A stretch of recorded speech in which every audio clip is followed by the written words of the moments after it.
Fitness completely transformed my life, and I know with every ounce of my soul that it could transform yours too. In this video, I'm gonna break down my own personal story on how fitness impacted my life and how I went from purposeless, lost, no motivation, no vision, to now living my dream life, living in my dream house, driving my dream car, and walking in my purpose, all because of fitness. When I was 17 years old, I was sitting in my doctor's office and I had had 4 surgeries up until this point in 1 year time frame at the age of 17. I had 2 surgeries, 2 on each foot.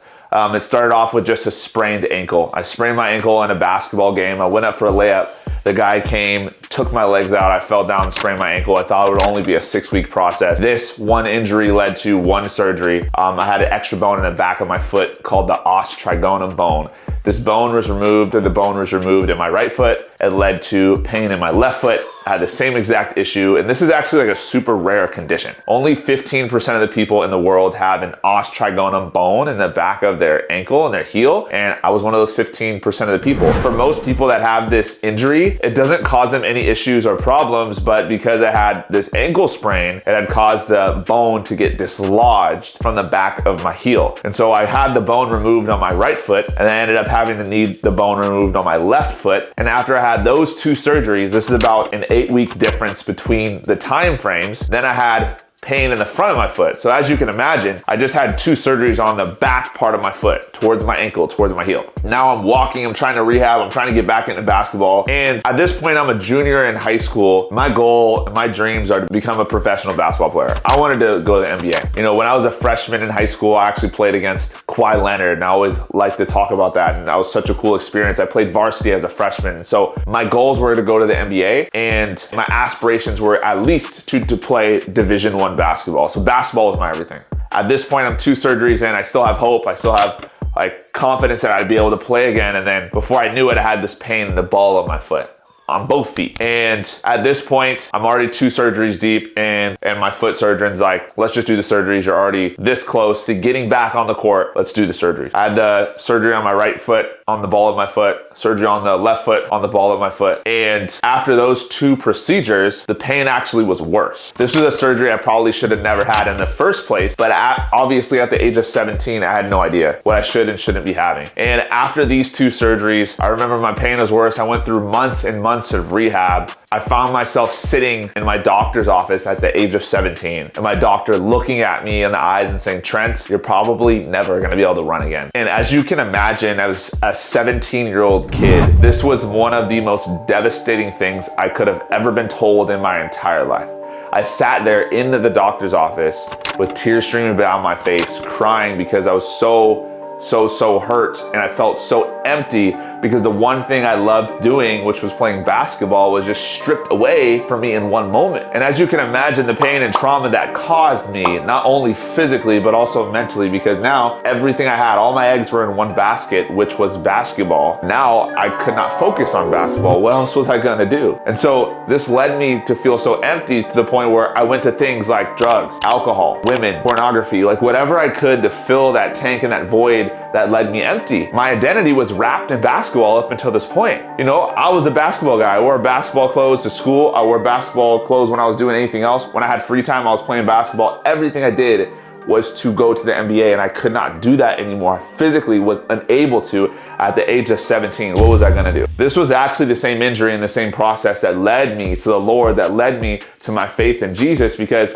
up until this point, I had believed that it was God who took this away from me. Like, I literally thought, because I was praying and praying and praying, God, like, I will do anything for you, just give me basketball.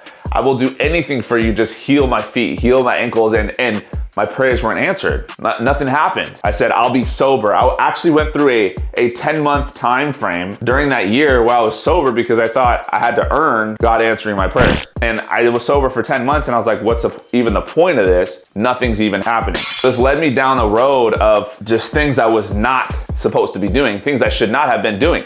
Drugs, partying, alcohol, all that stuff. I actually ended up getting arrested at the age of 18. I got arrested for a drug possession charge, and this was my rock bottom moment. This was one of the hardest moments I ever went through, because my identity was, I was a good basketball player. I was an athlete. I was a guy who had a bright future. And now I found myself with zip ties on my hands in the back of a cop car. what was I gonna do? Who was I gonna become? What was my future gonna be? You know, and this was the moment where I knew I needed help. I knew I needed to make a change in my life. And when I made this change, this is where I really went to God and I was like, man, like I need help. Show me a sign. You know when you have those moments in your life where you're like, God, show me a sign, show me something. And during that moment is where I actually experienced his presence. So before, I believed in the existence of God, but I never really encountered the presence of God. Okay, so it's two completely different things to believe in the existence of God, but actually to know and encounter the presence of God and the person of Jesus.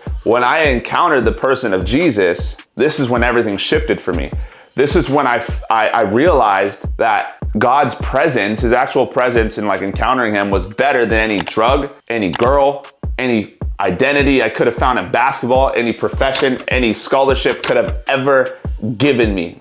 And it was in that moment where everything shifted for me, where I realized that before I thought like believing in God was this thing where I was gonna be missing out on my future. Like I thought that Christians, I thought that people that believed in Jesus were living a very boring life, and I did not want to live that boring life. What I wanted a life that was fulfilling, and I didn't want to miss out on my prime. So now I encounter the person of Jesus, and I actually encounter his love and his presence, and I'm like, man, this is way better than anything I've ever experienced in my life, and I use this as my foundation to which I'm moving forward. But I still have this hole in my heart. I still have this gap where I'm like, man, I wanna help people. I want to still have like a hobby, and like I'm an active dude. You know, I just lost basketball, which was something I was active with every single day. I can't run.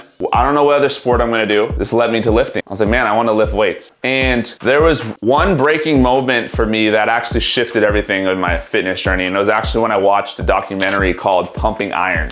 It's the documentary following Arnold Schwarzenegger's life. And I remember watching this documentary. And when I watched this documentary, I fell in love with the art of bodybuilding. I fell in love with the sport, and I was like, man, this is the sport I'm gonna grab hold to. I would watch Pumping Iron. I followed guys like, you know, Mike Rashid, Simeon Panda. I would watch them lift weights. I would watch Simeon Panda squat like 4 or 5 plates. And I'm like, man, I wanna do that. I wanna be that big. I wanna be that strong. And I just fell in love with fitness. What fitness gave me this inner self-confidence in myself, where I was like, man, I could actually overcome a lot of the problems and struggles that I was dealing with. You know, because up until this point, I'd struggled with addiction. I'd struggled with, you know, vices and things like that. But fitness was the catalyst for me that bled and influenced everything in my life. And so as I started to build a physique, as I started to get stronger, as I started to look in the mirror and like what I saw, I loved it. I became addicted to it. I became addicted to the feeling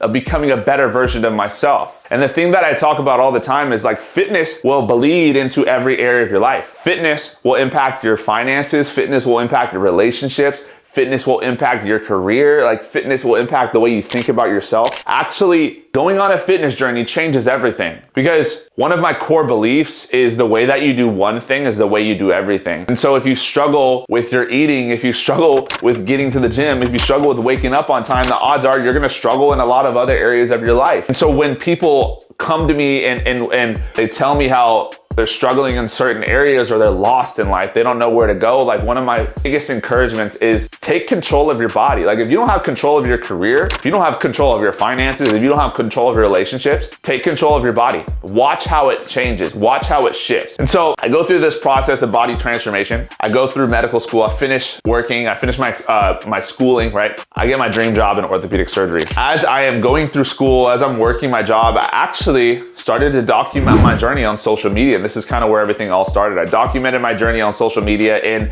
people loved my journey. I started to get clients online. I started to build a business. I started to get other people the same results that I personally got for myself. And the results spoke for themselves. As I started to get people better results, I started to get more clients, just naturally. That's just how it worked. And so I finished 8 years of school, $260,000 in debt. Now I found myself at a crossroads where I was doing something I enjoyed doing. And the reason I got into orthopedic surgery and I pursued medicine in the first place was because of the injuries I had experienced in the past. But there's still something missing where I was going to work every single day and I felt like I could do more, you know, but I had these clients that I was training online that I was getting such incredible transformations and results from, and my business was continuing to grow and build. And now I found myself at a crossroads. And what I did in this moment was one of the best decisions I had ever made in my life. I chose the great thing over the good thing. Good is always the enemy of great. The enemy of great are the good things in your life. And I gave up my career in orthopedic surgery to pursue my dream and my true passion, which was helping people unlock the best version of themselves through fitness. And now I have over 300 clients. Now I'm living in my dream house. Now I have my dream car, everything I could have ever wanted, simply because I made the decision to put myself first. There's so many people that they are not willing to put themselves first. There's so many people that are not willing to grow on a consistent basis. And my encouragement for you today is like, if you feel lost or you feel stuck in any way, the first step is to master your body, is to master your vices. When I took control of my body, I actually developed the self-confidence that I could do the same thing in every single area of my life. You know, like I could take control of my relationships. I could take control of my finances. I could take control of my business, but I couldn't have done that if I wouldn't have first mastered myself and mastered my body. And so when I say that fitness changed my life, I really mean it, because the way that you do one thing really is the way that you do everything. I hope you got some value from this video. If you did, please let me know in the comments below. If you would like to learn more about working with me one-on-one, just fill out the application link and I'll link it below. See you on the next video. Peace.